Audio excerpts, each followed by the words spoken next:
Thank you, Leah. Yeah, difficult for Leah to answer some of those questions. I mean, it's an interesting question about what you do in your own classroom. I mean, what I used to do in my various schools, I would say, right, you're in here now, and this is, well, I taught French, so I'd say, this is French, and when you're in French, this is what you do, and these are the rules here, and it doesn't matter what you do out there, but when you're in this classroom, this is how you behave. And the whole kind of praise and punishment thing, and you following everything up and making sure you build those relationships with those children, I think can go a long way. Though obviously it won't ever be like here. And then the question about the numbers of children, yeah, I mean, I'm a great believer in small schools. I think it's very difficult with those schools that have 2,000 children in them. I think I think it is impossible to get this kind of thing in a school that has 2,000 children. The staff don't even know each other. I mean, it's impossible because there's so many staff, they don't even know each other's names, let alone knowing all the children. So when you pass them in the corridor and they do something, how on earth are you then meant to chase it up when you don't know who they are and they just run off, and you can't even remember what they look like, and so that's very difficult. Having said that, the 240 is a nice number. When I was deputy head in a school in South London, that was the number that we had in our cohort, and I mean, it was craziness in the school. Fire alarms were going off all the time. There were fights happening in out of lessons and in lessons. I mean, it was crazy behaviour. And then, and this is something I'm going to suggest to all of you with regard to your heads. I mean, obviously, if you are a head, I'm not saying this.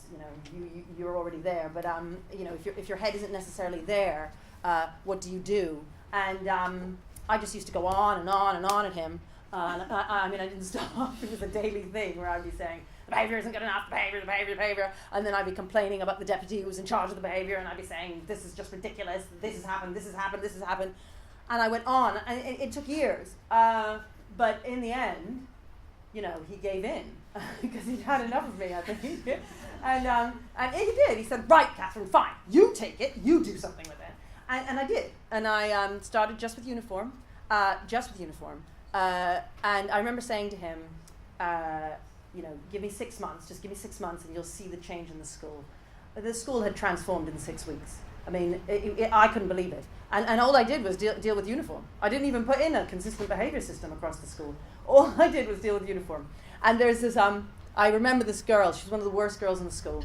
And when I say deal with uniform, so I made sure that everybody was after uniform all the time. And I had these yellow cards, and everybody would go around with a yellow card, and I made sure all the senior team were sticking yellow cards in the pockets of the teachers. And at briefing, I would give out a Kit Kat for the teachers who had filled out the most number of yellow cards the week before. And all the young PE guys and so on, they were all competing to fill out the most number of yellow cards and get the Kit Kat. And everybody had a goal of 1 card a day. So, you make it really easy, So if you're in the senior team here and you're trying to bring change around in your school, what you need to do is make it easy. If you make it easy for teachers, they're likely to do it. You make it hard, they just won't do it. And not because they're bad or anything, but just because it's the nature of the job. You've got so much on, you're not going to do it if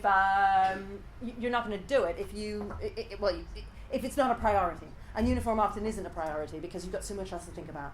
And so they were giving out these yellow cards, and the uniform was obviously getting better. And then, yes, I remember I used to look them up and down when they were coming into assembly to see if everything was all right.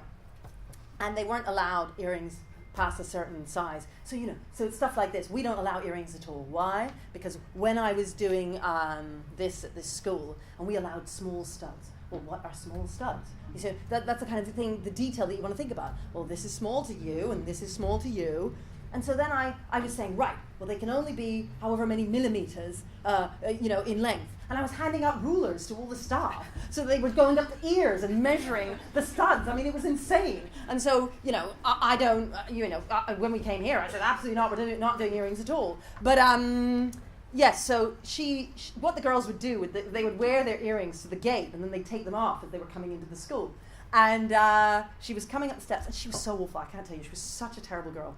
And I was standing at the door, and she came up, she saw me, and she took the earrings out without being prompted. And I held up my hand, and she put them in my hand, and she said, sorry, miss, I'm in the wrong. I could not believe it. All I had done was deal with uniform, and she had taken a moral lesson from that. And I tell you, and then eventually we brought in behaviour systems, consistent behaviour systems throughout the school. And we never got to this. Obviously, we never got to this. I mean, we didn't even have centralised detention systems. But the change was huge. And there is so much that one can do in one's school. You know, you mustn't look at this and think, oh, well, it's not Michaela, therefore it's a disaster. There's a big difference between where some schools are and where we are. So anyway, there's a few things I wanted to say. It was funny when I was asked that question earlier about staff and so on, and Joe Kirby cleverly tweeted out, and I thought, oh, I must tell you all of this because it's true. I have it up in my office. This quote from Richard Branson, saying, "Train people well enough so they're good enough to leave. Treat people well enough so that they don't want to." And that is certainly very a fundamental way in which we look at things here. You know, the teachers here are absolutely fantastic, but I hope that they would never leave because we treat people so well. And other things I want to say, I was speaking to, how many of you from primary schools here? Right, yeah, so quite a number, because I spoke to a few of you before, and I have a friend who runs a primary school in Pimlico, and she's trying very hard to move her school over to Michaela as much as possible. I went to visit her there the other day and was able to give feedback about what was going on in the lessons and so on. And I know one of the primary teachers here was saying to me, yes, but you know, at primary level, you know, things need to be a lot more fun and so on. And I was saying, well, you know, it's not that the children don't have fun here, and you'd be amazed at how much even young children can cope with. And she then said, yes, it's true, my own 3-year-old and 6-year-old can do so much more than the children who I'm teaching. And that's the point, right? With our own children, we're expecting X, Y, and Z. But then weirdly, when we're in our own classroom, suddenly it seems to be that, well, for whatever reason, we think, oh, well, they're not going to be able to do it. And the thing is that it depends on what you understand as fun. So I was explaining that, you know, we do Bruno Reddy's timetables because she was asking about timetables, and I was saying, well, we chant timetables. You know, it is possible to do things in a variety of ways. It's just that what we don't do is fun for the sake of fun. You know, if the way the subject itself can be fun, right? It's to understand that point, that you can love history, and children will love it if they understand it and if they can access it, and they will find that fun. I promise you, they will find it fun. And for those primary colleagues, so that you're aware, and for everyone, we are going to be applying to set up an all-through school, and so in the autumn we'll apply to the DFE. I mean, these things take ages, right? So, I mean, if we ever find a building, maybe we'll open up in 2020 or 2021, and we have to get through the whole application process in the first place. So, and I should say, you know, we once did apply to set up a primary, and they told us no for reasons that were ridiculous. But, you know, a la Michaela, you know, you pick yourself up and you try again, and we will try again in the autumn. And another one, another teacher here was asking me, saying, well, don't you have disruptive pupils? I don't understand. What happens when they march out of your lesson, or what happens when they won't come into your lesson, and so on? And I was saying, well, they just don't do that here, and it's not that they're not disruptive. So, you know, I told you about the boy from Elsa. I mean, there's so many stories. You know, children. I sit at lunch, and you know, a girl will say, well, yeah, when I was at primary school, I hit my teacher. And I think, what? What do you mean? How could you if I hit your teacher? Because the girl is so completely different. You wouldn't have imagined that it was possible. And these conversations happen all the time with me and the children, where I'm just kind of, because I'm obviously more distanced from them, and I can't believe what I'm hearing. And that's because when they're here in the disciplined environment that we've got, they do change. Their characters change. They are on their way to being top of the pyramid. So you must come and visit, is what I would say. And you know, the thing is that visitors, sometimes, you know, they have tears in their eyes because they can't believe what they're seeing. And Joe Kirby was laughing at me because when the Ofsted inspectors were here, and we went, Joe and I went in for the first kind of meeting, and we'd written up something to send to them before they arrived to kind of say, this is what our expectations are, this is what we think will happen in Progress 8, blah, blah, blah. And they were saying, well, you know, this is all very ambitious. You know, you're expecting a lot here, don't you think? And I said, well, you know, I understand that you would be, you would be questioning of this, but you forgive me, but you haven't met the children yet. And then they would go to another point and say, well, this is all a bit, I said, yeah, I know, well, I just say the same thing again. You haven't met the kids yet, but once you've met the kids, I think you might change your mind. And they said, well, how do you know? How do you know? I was saying about heads and tracking and so on. What I said to the office of inspectors, I said, well, the visitors come and there are tears in their eyes. And Joe Kirby came out saying, you said there were tears in their eyes. But for me, that's really important. It's really important if all these teachers are coming from across the country and it's their subject and they're so moved by what they're seeing, that means something to me. It means a lot. It means so much more to me than data. It really does. Because you are teachers in your classrooms and you know, and you come and see what I see. I mean, obviously I see it too, but that is confirmed by all the people who come. And the thing is, what you want to do now is you want to try and make this happen in your schools. I mean, that's why you're here. And it is possible. And I know it's hard. It is, Leah already said so. It has been much easier for us in many ways because we started from scratch. And you're having to do it, and often not necessarily with the support of the head, which is very difficult. But it is possible to make change. It is. And you need drive, and you need courage, and I know that, Joe Kirby and his Churchill impersonations that I certainly will not try, the courage is what gets you through, and belief.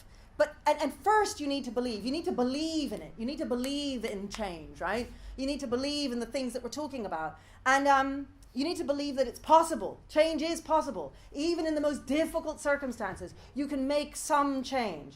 And then you need to implement the change, right? And the implementation, which I said initially, is really, really important. You need people around you. You need a few people to get it, right? When I was doing that uniform change at that school, I had other people around me to be able to help me, because if it had just been me, it would never have worked. And change is hard. Changing your mind is hard. And then changing your school or your classroom is even harder. And implementation is hard. But you're here today. And so that means you already believe in change. I know you do, because you wouldn't be here otherwise. And I also suspect you believe it's possible. And Theodore Roosevelt said, if you believe you can, you're halfway there. So you are halfway there, because lots of people are not even here, right? Some of the teachers here were talking to me and saying, what about these schools and those schools and so on. And I was saying, well, the revolution, and it is a revolution, is only just beginning. But it is beginning. And 2 years ago, we would never have been able to fill this room. Never, right? You're halfway there. So let's go all the way. And you need to decide what you're going to change and how you're going to implement it. And it may be a change in your classroom, if you're a teacher. It may be a bigger change across the school, if you're a head or a senior leader. It may be that you're going to go and see your head on Monday and say, you see this orange book? You have to read this. And that's what you need to do. You need to be bold. You need to go in there and say, my whole life in my career, I've been, a real thorn in the side for every senior leader I've ever worked under, because I was just constantly bashing, saying, this isn't good enough, we need to do this, we need to do this. They will eventually, because they want the same things as you do. They really do. They want the children to succeed. They want the same things as us. They just don't realize that what they're doing is wrong. And it's not their fault, because everything in the education system tells them that they're right? Everything. So it's not their fault. You just got to work with them and keep going and be like a dog with a bone. You just keep going. And you need to say to them, we need to stop doing things just because that's the way they've always been done. Because so much in education, people don't question it. They just do it because that's the way it's always been done. I have done the same thing, right? But you just need to keep thinking and questioning.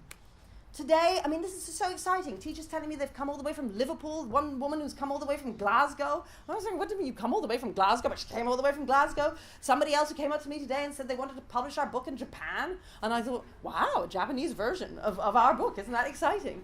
And it's exciting because people want to know this stuff. I was speaking to a woman, Jenny, she was telling me, and I hope she doesn't mind me saying, she was saying how she came to our first conference and how she really didn't get it then, right? She didn't get it at all. But since she's been listening to our debates, she's read the book, she's come to other conferences, she came to visit, and she's been on a journey. And now, she says, she's there. She's there. And that's the case for all of us, right? Including me, right? Including me. We're all on a journey. And it's all about converting to something different, to being able to think differently. As I say, 2 years ago, we would not have been able to fill this room as we've done today. And more people are starting to believe. They're believing in change is hard. And we saw that earlier today, for instance, here in this room. And the idea of kids not being given tons of extracurricular options, even if that means teachers staying till 6:30.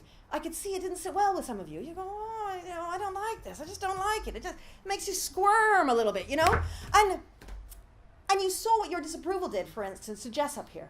Because then she starts going, I'm not sure. And you start trying to justify yourself.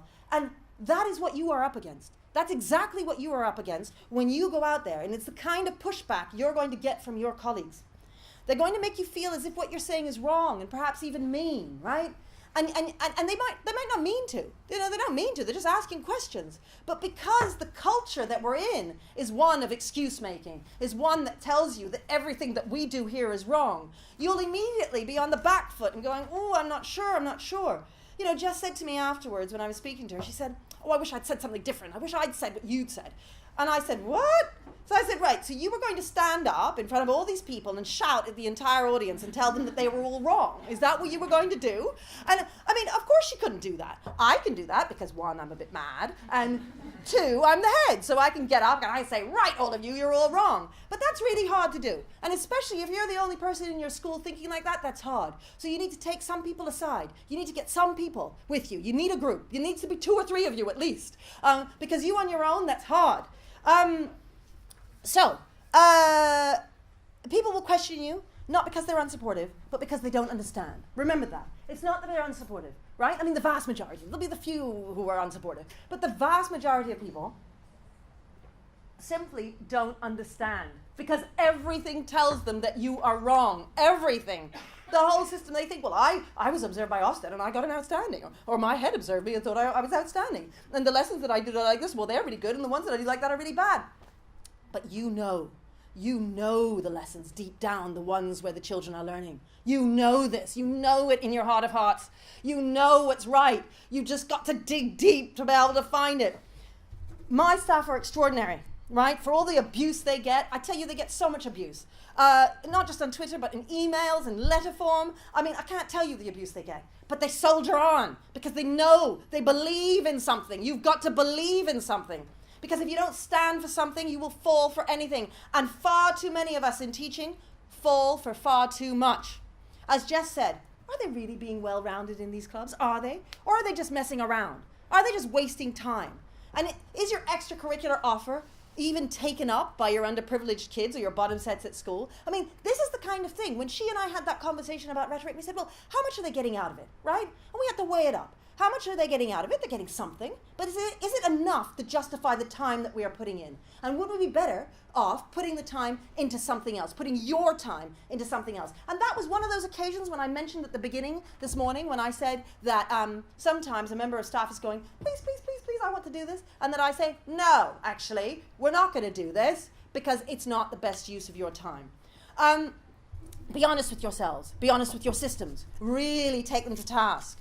Dare to think differently, okay? It's hard to think differently. And dare to make difficult decisions that are not popular, which will empower your children to change their stars, because that is what we're here for. That is why you're in the game. You're in the game so that children can change their stars. And if they're not changing their stars, then you might as well get out of the game. And that is what you need to be talking about when you're in your schools.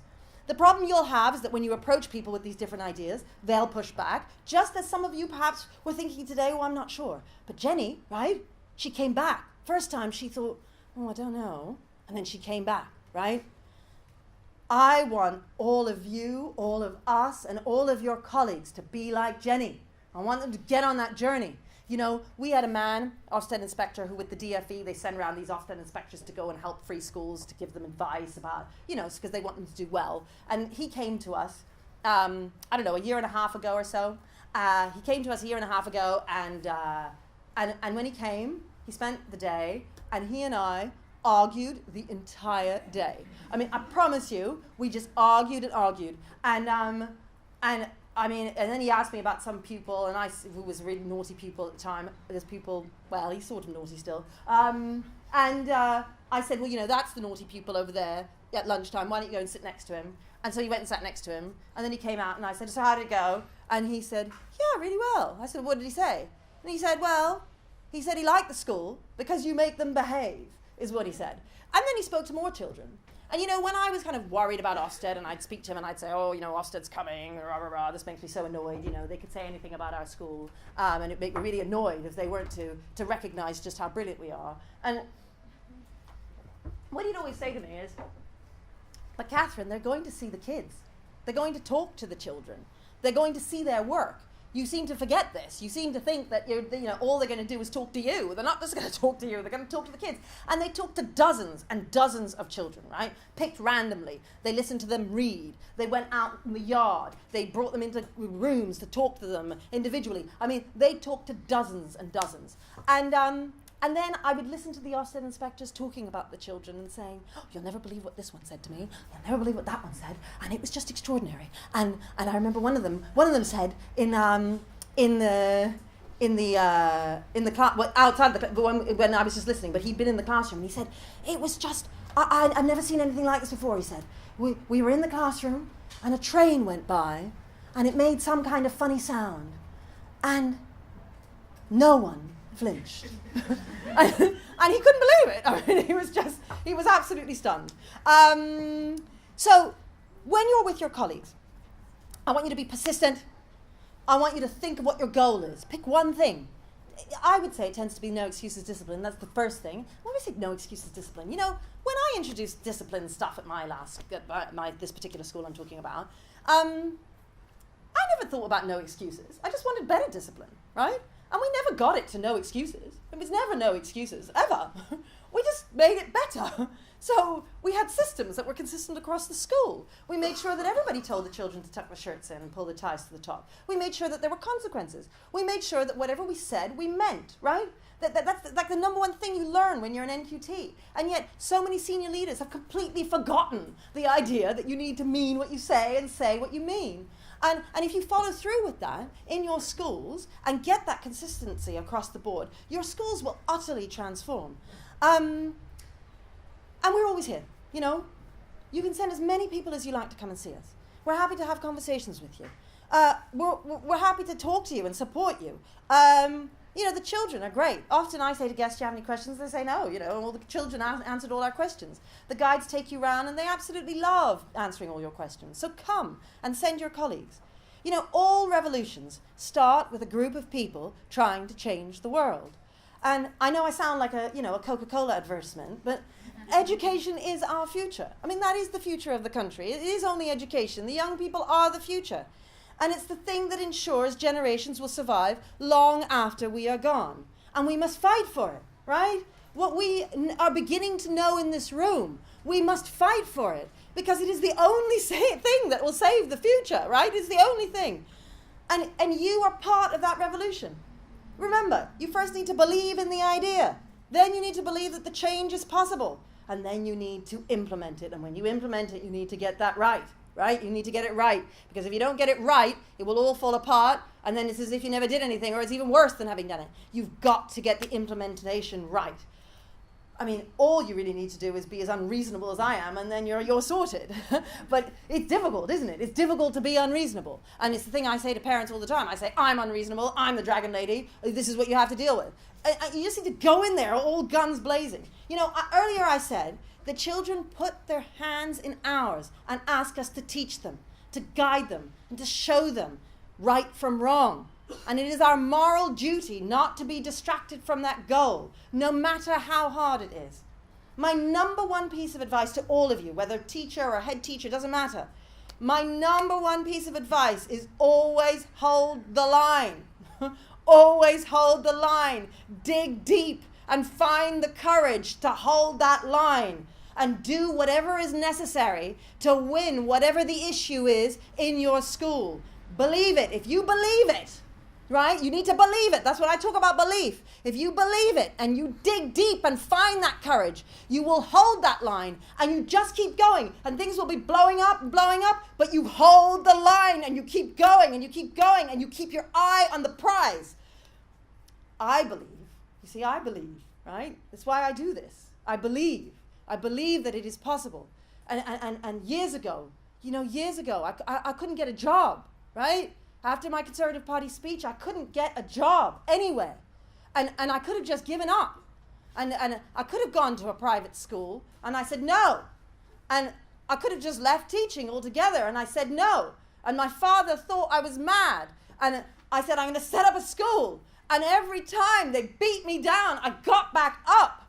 You've just got to believe, because I believed, here we are. You believe, it is possible to do this. I believe in you. And all of us are on this journey. All of you can be like Jenny. Your colleagues can be like Jenny. You've just got to keep coming back. Keep looking for more. Keep questioning. Keep questioning. Keep believing. And I promise you, all of us together will change the lives of millions of children in this country for the better. Thank you.